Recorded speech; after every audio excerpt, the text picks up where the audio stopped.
byabadde olunaku lwajjo tebyabadde bisanyusa naye nga bannayuganda naye nga bakandesi beesimbyewo n'abawagizi mwenna ffenna tugondere amateeka tetujja kubeera n'ebintu by'engeri eyo singa tugonda amateeka. Tukubiriza abavubuka banyakigezi wano tubagamba nti temukozesa olulimi olukyamu, olulimi olukuma abantu omuliro, olulimi olutwawukanamu mu mawanga oba mu ddiini.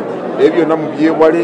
Amateeka agakwata ku byokulonda gagamba nti omuntu yenna bw'asunsulwamu nga teri amuwakanyiza oba talina omuntu mulala yeesimbye ku kifo kye kimu, tulina omuteeka mu gazeeti eya Uganda nga tutegeeza eggwanga nti omuntu ono tajja kubeera ku ballot paper lw'okubanga nti asunsuddwamu nga talina amuwakanyiza kuba mwesimbyewo, tekiri mu mateeka.